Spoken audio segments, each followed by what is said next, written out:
Hello friends, आज हम बात करने वाले हैं फिजिकल स्पेक्ट्रोस्कोपी की। फिजिकल स्पेक्ट्रोस्कोपी क्या होता है? It is a branch of chemistry that deals with interaction of electromagnetic radiations with matter. So basically हम ये यूज़ क्यों करते हैं?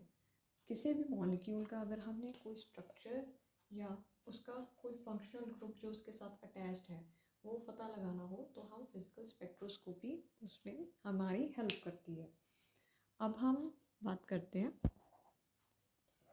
इलेक्ट्रोमैग्नेटिक स्पेक्ट्रम की, जो कि कुछ इस तरह है: radio, micro, IR, visible, UV, X ray, gamma rays. We know कि यहाँ से रेडियो वेव्स की सबसे ज़्यादा मैक्सिमम जो है वेवलेंथ होती है, ठीक है।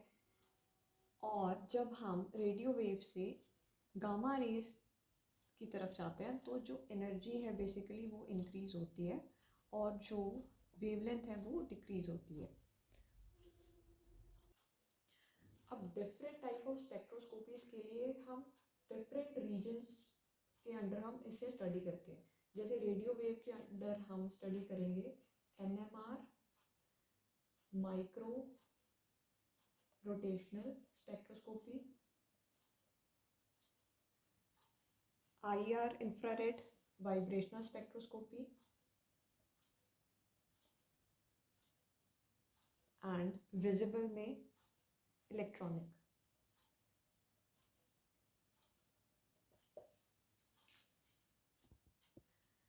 एक क्वेश्चन बहुत फ्रीक्वेंटली पूछा जाता है इसमें कि अरेंज करना होता है हमें कि जैसे हमारे पास इलेक्ट्रॉनिक की एनर्जी या vibrational spectroscopy and rotational translational, ठीक है, ऐसे करके इसे पूछा जाता है कि सबसे ज़्यादा जो एनर्जी है उसका वो किसकी है और इनका मतलब ऑर्डर बताओ। तो इलेक्ट्रॉनिक जो हमारे पास इलेक्ट्रॉनिक स्पेक्ट्रोस्कोपी जो हम पढ़ते हैं, ठीक है, उसकी जो एनर्जी होगी वो मैक्सिमम होगी, क्योंकि हमें पता है कि एनर्जी इंक्रीज कर रही है रेडियो वेव से जब हम गामा रेज की तरफ मूव करते हैं तो मैक्सिमम एनर्जी इसकी होगी। और ये ठीक है, तो ये इम्पॉर्टेंट क्वेश्चन बनता है इसके इस टॉपिक से। अब हम स्टार्ट करते हैं रोटेशनल स्पेक्ट्रोस्कोपी से। हमें पता है कि रोटेशनल स्पेक्ट्रोस्कोपी जो है it is carried out in microwave region. और बेसिकली क्या है कि हमारे पास जो रोटेशनल स्पेक्ट्रोस्कोपी होगी उसके लिए कुछ कंडीशंस रहेंगी। कंडीशंस क्या है वो हम जल्दी से समझते हैं। फर्स्ट कंडीशन ये होगी कि जो हमारे पास जो मॉलिक्यूल होगा, ठीक है, अगर तो उससे रोटेशनल एक्टिव होना है, रोटेशनल एक्टिव होने के लिए उसके पास परमानेंट डाइपोल मोमेंट होनी चाहिए, विच मीन्स जो डाइपोल मोमेंट है it must not be equal to zero. उसके पास कुछ ना कुछ डाइपोल मोमेंट होनी चाहिए। सो it must have a permanent dipole moment, and the second is that the molecule must be in gaseous state, ठीक है। ओके, जो होमो डायटोमिक मॉलिक्यूल्स होते हैं जैसे कि H2, F2, Cl2, N2, तो इनकी हमेशा ही जो डाइपोल मोमेंट होती है वो ज़ीरो होती है।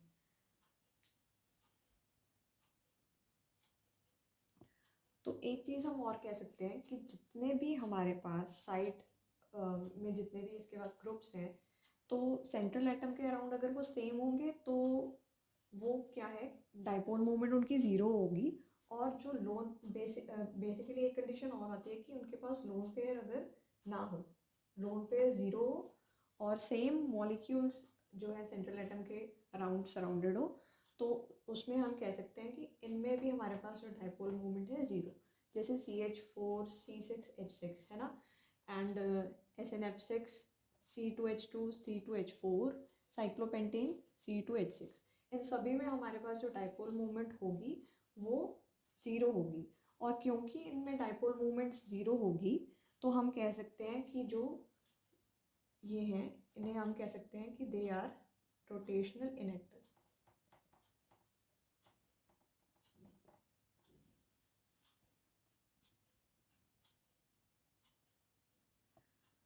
एंड सेकेंड कंडीशन क्या थी कि they must be in a gaseous state.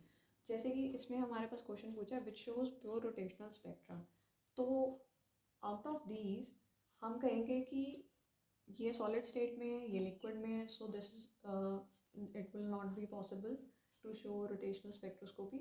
Only CO in gaseous form will show rotational spectra. अब बात करते हैं कुछ आइडिया जो रोटेशनली एक्टिव मॉलिक्यूल्स हैं, जैसे कि हमारे पास वाटर है। अब वाटर में अगर हम इसको देखें कि ऑक्सीजन के अराउंड जो सिमिलर एटम्स हैं ना, it is surrounded by similar atoms, पर इसे तो फिर रोटेशनली इनएक्टिव होना चाहिए है ना, बट ऐसा नहीं है बिकॉज यहाँ पे जो ऑक्सीजन है इट हैज़ लोन पेयर्स। इसका अगर हम स्ट्रक्चर बना के देखेंगे तो हमारे पास जो ऑक्सीजन है it has two lone pairs and we know कि जो लोन पेयर्स हैं ना, तो वो क्या करते हैं, उनकी वजह से रोटेशनल स्पेक्ट्रोस्कोपी शो होती है, ठीक है। So they are the condition for the rotational spectra, है ना। तो अब हम इसमें कह सकते हैं कि जो वाटर है it will be rotationally active. Same in the case of NH3। अब NH3 में हमारे पास क्या है कि नाइट्रोजन के पास भी लोन पेयर्स हैं एंड SFX6 में भी हमारे पास जो सल्फर है उसके पास वन लोन पेयर होता है, तो उसी की वजह से क्या होता है, दे आर रोटेशनली एक्टिव। ऐसे ही कुछ और एग्जांपल्स हैं जैसे कि PCl3, SF4, they are also rotationally active. अब हम बात करते हैं टाइप ऑफ रोटेशनल मॉलिक्यूल्स की। Basically they are 4 types. First is linear, spherical tops, symmetrical top and asymmetric top. Linear में क्या कंडीशन रहती है जो हमें याद करनी है, that is IA is equal to 0 और जो IB एंड IC है दे आर ऑलवेज इक्वल, ठीक है। इसमें क्या होता है, जितने भी मॉलिक्यूल्स रहते हैं जैसे कि H2, HCl, O2, ठीक है, दे लाई इन वन प्लेन। जैसे हम 3 डायमेंशनल अगर यहाँ पे ड्रॉ करते हैं तो बेसिकली ये जो सारा मॉलिक्यूल है, ठीक है, it lies in one plane. अब नेक्स्ट मूव करते हैं स्फेरिकल टॉप में। स्फेरिकल टॉप की हमेशा ये कंडीशन रहती है कि आइदर जो मॉलिक्यूल्स जो परफेक्ट टेट्राहेड्रल या ऑक्टाहेड्रल होते हैं, ठीक है, जैसे हमारे पास मीथेन है, NH4 है ना, so they are always they come under spherical top. इसकी कंडीशन क्या होगी कि IA IB and IC they are always equal, they all are equal. Basically जो सेंट्रल एटम के अराउंड लिगेंड्स प्रेजेंट होते हैं they may be same, right, like जैसे हमारे पास मीथेन है, पर यहाँ पे क्या है कि हमारे पास जितने भी मॉलिक्यूल्स इसके अंडर आते हैं, ठीक है, they must be a perfect tetrahedral और octahedral only, right. The next one is symmetrical top. इसमें 2 कंडीशन आती हैं, जैसे हमारे पास प्रोलेट है या ऑब्लेट है। प्रोलेट को हम हमेशा ही जैसे कि देखते हैं कि जैसे इसमें जो मॉलिक्यूल होगा it will have structure like a shuttlecock, और ऑब्लेट में क्या होता है, it is a disc like molecule, ठीक है, ये इनके अंडर आते हैं, ठीक है।